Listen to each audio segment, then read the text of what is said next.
Dancehall music is changing, but not in a good way, and it's no secret that the game is in a bad shape. Too many artists are now becoming popular off TikToks and other social media outlets without adequate talent. And with many artists lacking inspiration, it's as if the music is now a recycling hub. Remember, dancehall was once a music celebrated for its creativity, the cultural depth, and of course, the impact. She said she love me when I told her bitch it likes.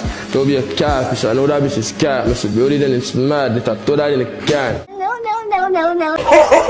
What was once the voice of the streets, a powerful expression of Jamaicans' life and identity, is at risk of losing its soul. In this video, we'll take a deeper look into how dancehall has changed, the role of social media in this shit, and of course, what we can do to bring the genre back to its roots. Social media has ruined the music industry, and these are not my words. These words are coming from several superstar music producers, directors across the world. They believe that artists now are not being developed as they once were. Too many artists are thrust to the limelight and the forefront without adequate talent. And while some might agree that this is just the ever-changing landscape of the music, let's just take a look down memory lane of real music and talent. In the 90s and 2000s, it was a golden era for dancehall, which filled with raw talent and authenticity. Artists like Yellowman, Shabarangs and Buju Banton came up in a time when you had to prove yourself on the stage and on the mic.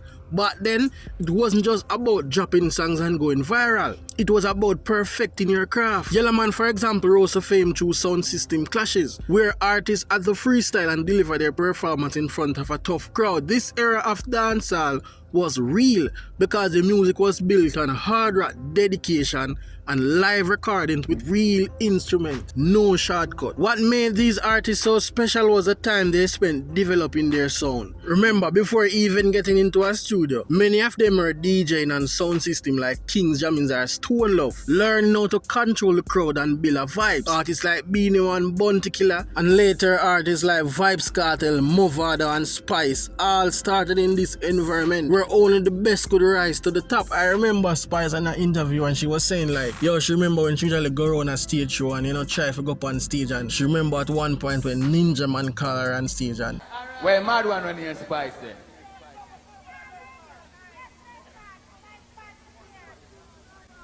You feel about Buster. Go out there, man. No, turn up on that.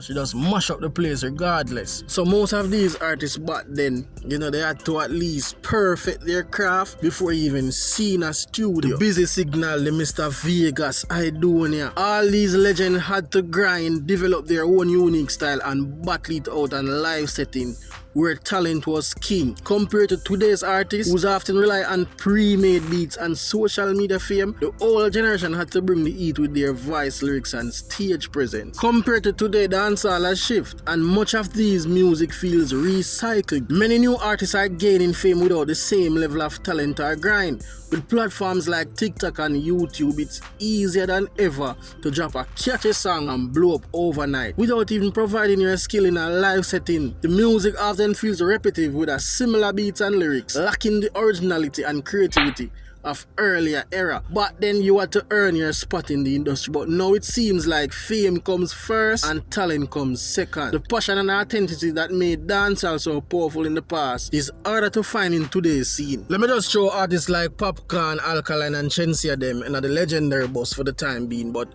how many artists that came in the industry after those artists will be as legendary as all the names I mentioned earlier? Just book a school in Minnesota. Turn them upside down with a yoke. White girl fancy in bank book bigger than Oprah. Now you understand why the music is facing a crisis. Artists like 450 stand out, no doubt. What about Skeng? Here's a problem with Skeng music. Skeng is not really original. That is Tommy Lee's sauce. His performance though, something that needs to work on. But if he can make good music with that level of performance, trust me, he will be a big superstar. Notice I said good music. Understand this, the 5 topic that dancehall artists are currently recycling, it is getting played out. Only a matter of time. And we already started to see a huge shift in the international market. Right now, Afrobeat is winning. So dancehall artists mostly make music about gun, the scamming lifestyle, women party, and the cycle continues. Oftentimes they mix all 4 or 5 in the same song. Do you know that Afrobeats is mostly about happy music? The last happy song that dancehall had was Drift.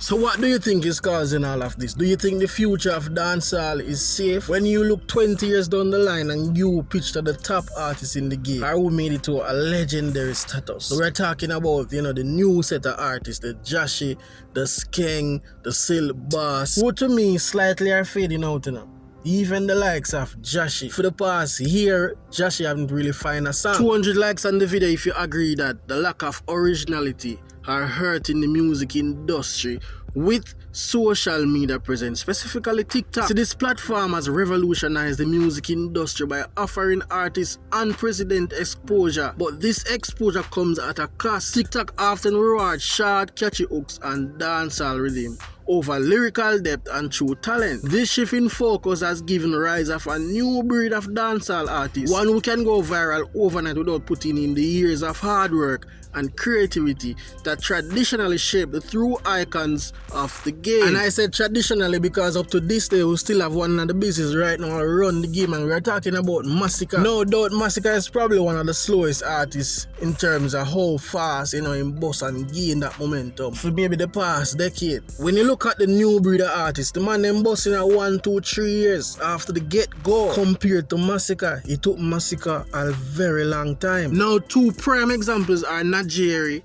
and Vybz Kartel. See, they gained sensation on TikTok with a catchy track that quickly garnered millions of views, even though the originals were posted on YouTube. It was TikTok that sent them viral. And I still believe that Najeri has a chance, because even though TikTok that sent him viral, he still has that original aspect of his music. Najeri's style is one of a kind, and I notice a lot of new artists, some new artists right now are using his style. The man them even go viral with Najeri's style. But the TikTok fame, and without proper preparation, you realize that there is a swift decline. Look at Vybz Kartel. His fame built on a viral moment rather than a solid foundation of talent and originality. Couldn't sustain itself, leading to a quick burnout. This is a cautionary tale of how the quest for viral fame can lead to a short-lived success in an industry that's once thrived on long-term impact. Recently, I saw Vybz Kartel doing an interview, and he's saying that he realized that the kids them are run dancehall, but it's gonna take them a couple of years for really find themselves. Do you know what that means? He's basically saying that the music not develop.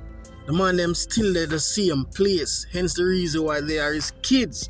It's important to recognize that the roots of dancehall still hold strong, but there are ways to counteract this trend. First and foremost, we need to return to the value that made dancehall really great, and that's the original aspect, talent, and a commitment to quality over quantity. The producer them help mash up the business as well. This generic beat where them are built. And the decision to remove juggling is another huge problem as to why the music had declined. Just look how successful Ninja Boy Continent video and the Dirty Money rhythm where Rush and dig up back and whole heap of artists jump on the other day. And then when you look at the fans them, really them have to play a role because as listeners we have the power to influence the direction of music we love. But we support some kind of music right now when I make no sense. We need to promote tracks that reflects the true essence of dancehall and calling out generic cookie cutter songs that are diluting the genre. Understand that this video is not to say that the music is dying, It's more to shed light on the generic new breed of artists. The future of dancehall don't really look good when time the man them only last 2 or 3 years. Anyways, if you believe in real music and you believe that dancehall can stall, hit the like button, drop a comment and share the video.